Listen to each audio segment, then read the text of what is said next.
তোমার জন্য লেটেস্ট একটি গাড়ি আর ভাড়া বাড়ির বদলে নতুন ফ্ল্যাটের চাবি পাঠিয়েছিলাম, কিন্তু তুমি তা ফিরিয়ে দিয়েছো। তাতে আমি কষ্ট পেলেও মনকে কিভাবে, আজকে আমার জন্মদিনে তুমি এসে আমাকে উইশ করবে সেই আশায়, কিন্তু তুমি আর এলে না। তাই এই মনে যে আগুন লেগেছিল, ওই শাওয়ারের নিচে বসে তার নেভানোর চেষ্টা করছিলাম, কিন্তু অন্যের গাড়িতে চড়ে তার জন্মদিনে যাচ্ছিলে জানার পর সেই আগুন দ্বিগুণ হয়ে গেল। আর তাই তো ওই গাড়ি জ্বলে পুড়ে ছাই হয়ে যাচ্ছে। তা না করে তুমি আমাকে জ্বালিয়ে দিলে শান্তি পেতাম। নেভার। তাহলে আমার জন্মদিন কি করে পালন হবে? এসো এসো এসো।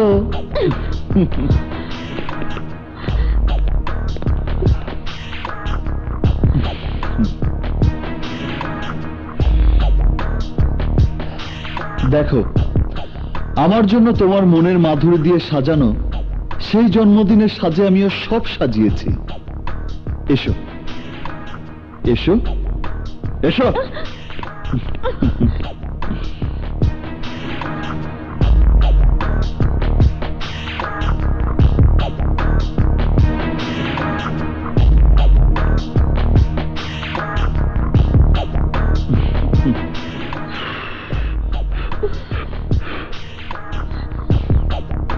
নাও, আমার হাত ধরে কেক কেটে আমাকে খাইয়ে দাও।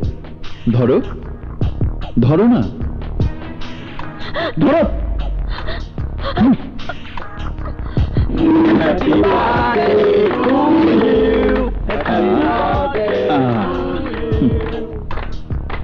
কি ব্যাপার, তুমি উইশ করছো না কেন?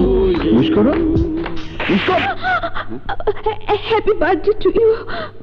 That's like a good girl. হা করো। আরে ম্যাডাম, আপনার সাহস কত?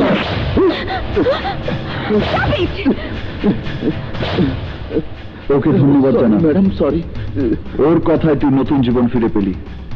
আমাকে মাফ করে দিন ম্যাডাম। তুমি যে আমাকে ভালোবাসো এটাই তার প্রমাণ। পাগলের সুখ মনে মনে, হাতের কাছে পেয়ে সেই সুখ তুমি উপভোগ করছো। না নীলিমা, তুমি আমার চোখের আড়াল হয়ে থাকলেও তোমাকে ভালোবাসার সুখ আমি উপভোগ করি। এই দেখো, এই দেখো, এই দেখো চারিদিকে।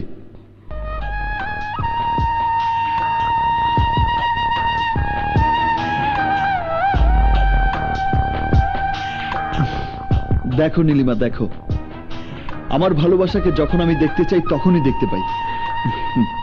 এই দেখায় তোমার যন্ত্রণা ভরে মন সান্ত্বনা পায়, কিন্তু সেই মনে আমি নেই। আছো আছো, দেখো, এই দেখো, ভালো করে দেখো। আমার হৃদয় জুড়ে শুধু তোমার নাম লেখা আছে, শুধু তোমার নাম। সেই হৃদয়ে কেন তুমি থাকতে চাও না? কেন থাকতে চাও না? কেন থাকতে চাও না? কেন তুমি আমাকে ভালোবাসো না? কেন ভালোবাসো না? কেন তুমি এই হৃদয় না? ম্যাডাম, আসুন আসুন আসুন।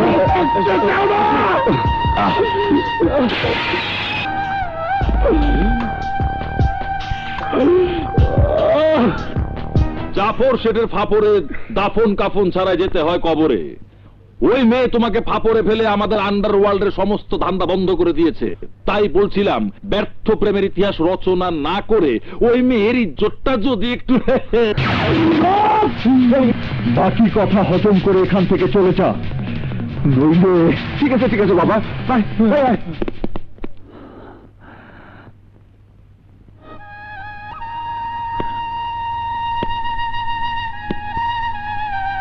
এই মন নিয়ে তুই খেলা করছিস, তাই তোর মনে আমি ভালোবাসার মেলা বসাবো। আমি ছাড়া তোর মনের মাঝে আর কেউ বসত করতে পারবে না। বেঁচে থাকো বাবা। কি তুমি? বাদশা চৌধুরী। এই শহরের সবাই আমাকে সন্ত্রাসী বাদশা বলেই চেনে। আপনি ভয় পাচ্ছেন কেন? আমি তো আপনার কাছে একজন সন্তান হিসেবে আমার জীবনের একটা বড় সমস্যার সমাধান চাইতে এসেছি। আচ্ছা মা, আমি যদি আপনার আকাশকে মেরে ফেলি তাহলে কি আপনি আমাকে মাফ করতে পারবেন? পারবেন না, কারণ আপনি আপনার জীবনের চাইতেও আপনার সন্তানকে বেশি ভালোবাসেন। ঠিক তেমনি আপনার ছেলে যাকে বিয়ে করতে যাচ্ছে সেই নীলিমাকে আমিও আমার জীবনের চাইতে বেশি ভালোবাসি। এবার বলুন মা, আমার জায়গায় যদি আপনি হতেন তাহলে কি করতেন? তাই আপনার কাছে আমি আমার ভালোবাসাকে ভিক্ষে চেয়ে বলছি, আপনার ছেলেকে বোঝান ও যেন নীলিমাকে বিয়ে না করে।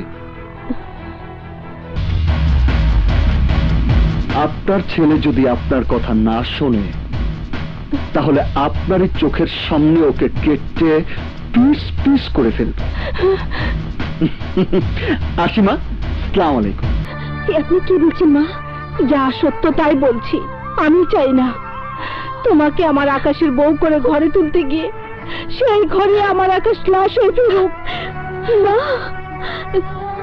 হ্যাঁ, আকাশ বিয়ের কার্ড পছন্দ করার জন্য তোমার কাছে আসার কথা, আর আসা মাত্রই তুমি বিয়ে ভেঙে দেওয়ার কথা বলবে। কিন্তু একদিন আপনি নিজেই আমার নীলিমাকে আপনার আকাশের বউ করার জন্য আমার কাছ থেকে কথা নিয়েছিলেন। সেদিন আমি তাকে কেটে টুকরো টুকরো করে ফেলবে। প্লিজ, আপনারা আমার আকাশকে রক্ষা করুন। তুমি কি বলছো মা? কোন পাগল প্রেমী যদি নীলিমাকে একটাতে ভালোবেসে থাকে তাহলে তো নীলিমার করার কি আছে? ওই সন্ত্রাসী তোমাকে হুমকি দিয়েছে, হ্যাঁ তাতেই তুমি? মা, কারো কোনো হুমকিতে আমরা আমাদের জীবনের আশা আকাঙ্ক্ষার পথ থেকে সরে দাঁড়াবো না মা, আমি তা হতে দেব না। তুমি কি ভাবছো ওই সন্ত্রাসী আমাকে মেরে ফেলবে? আরে তোমার ছেলে চৌধুরী বিজনেস গ্রুপের মালিক, আইন প্রশাসন থেকে শুরু করে সবখানে আমার হাত রয়েছে, তাই আমার গায়ে একটা আঁচড় দেওয়ার সাহস আজ পর্যন্ত হয়নি, হবেও না। তুমি নির্ভয়ে বিয়ের আয়োজন করো মা। এক্সিলেন্ট হয়েছে আপু, এক্সিলেন্ট।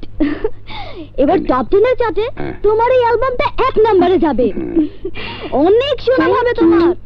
তোর কথা যেন সত্যি হয়। নাম সুনাম অনেক হয়েছে, আর দরকার নেই। কেন বাবা? খোদার রহমত আর তোর মেহনতের গুণে অনেক দূর এগিয়েছিস। এখন তোর মা মারা যাবার আগে যে দায়িত্ব আমার উপরে দিয়ে গেছে তা শেষ করার জন্য বিয়ে শাদী করে সংসারী হ। আকাশকে আর কতদিন অপেক্ষা রাখবি বল? আমি চাচ্ছি আগামী শুক্রবার ওর মায়ের সঙ্গে বিয়ের দিন তারিখটা। না বাবা, বিয়ের চিন্তা ভাবনা এখনো আমি করছি না। এখন আমার চিন্তা সব আপনের ভবিষ্যৎ গড়া নিয়ে। ওকে স্কলারশিপ নিয়ে পড়ালেখা করতে হবে, আর তাই অনেক টাকা জোগাড় করতে হবে। আমি দেখছি বাবা।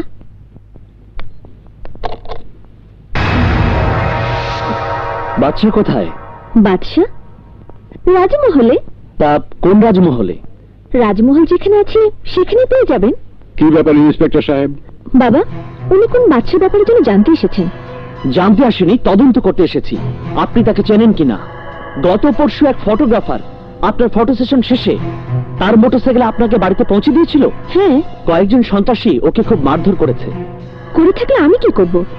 ওই সন্ত্রাসীদের সাথে যদি ওর কোনো শত্রুতা হয়ে থাকে তার সাথে আমার কি সম্পর্ক?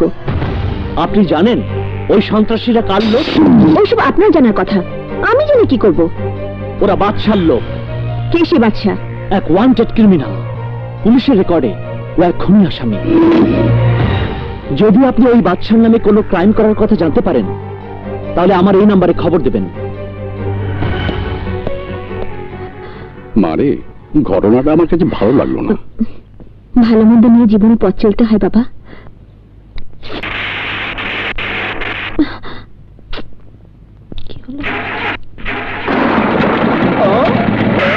Hello miss, hello. এই বটবটিকে কটকটি দোকানে পাঠিয়ে দিন।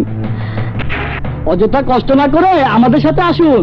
Please don't disturb me. কোথায় পৌঁছে দিতে হবে চলুন।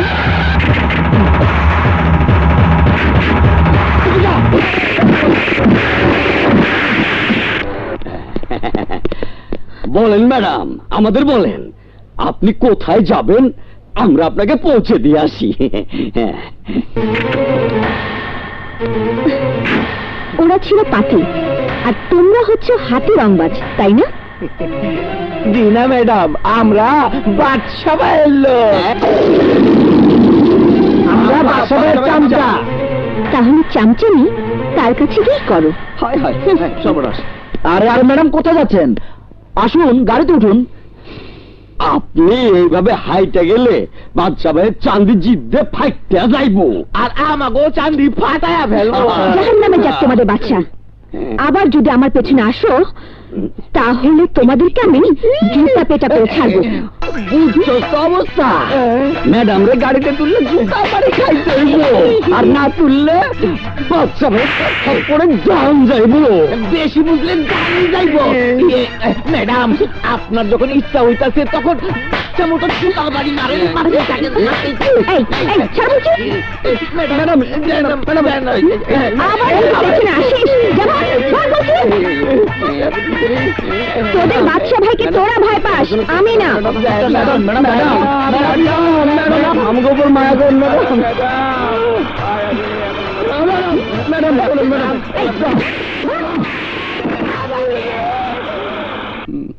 তোর কথা শুনে আমার ভয় হচ্ছে মা।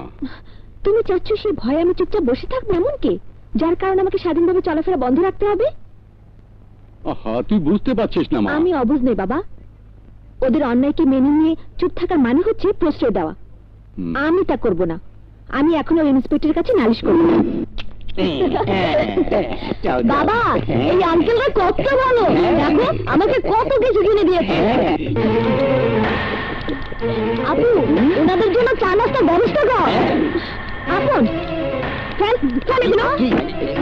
আমার পারমিশন ছাড়া তোমরা কোন সাহস এখানে এসেছো?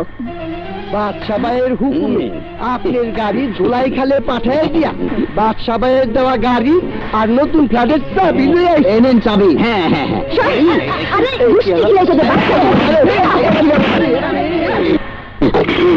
আমি এক্ষুনি থানায় ফোন করবো।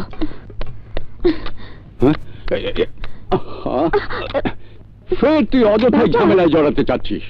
শোন, ওরা যে উৎপাত শুরু করেছে তার হাত থেকে রক্ষা পেতে হলে আকাশকে বিয়ে করে দেশ ছেড়ে চলে যাওয়াটাই উত্তম। আর তাই আমি আগামীকাল ওর জন্মদিনে সিদ্ধান্তটা চূড়ান্ত করতে চাই। ও মাই গড! বাবা, আমি তো আকাশের জন্মদিনের কথা ভুলেই গিয়েছিলাম। ভালো কথা। আকাশ বলেছে কাল সময় মতো গাড়ি পাঠিয়ে দেবে।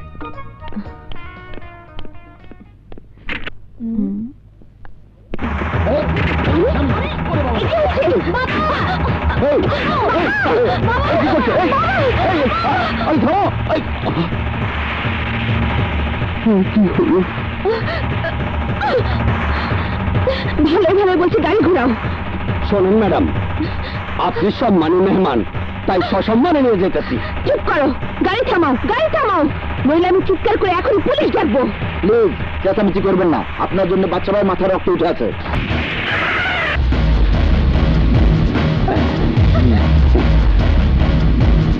ভাইয়া, উনি আপনার জন্মদিনে না এসে ওই গাড়িতে চড়ে ওই মালিকের জন্মদিনে যাচ্ছিলেন।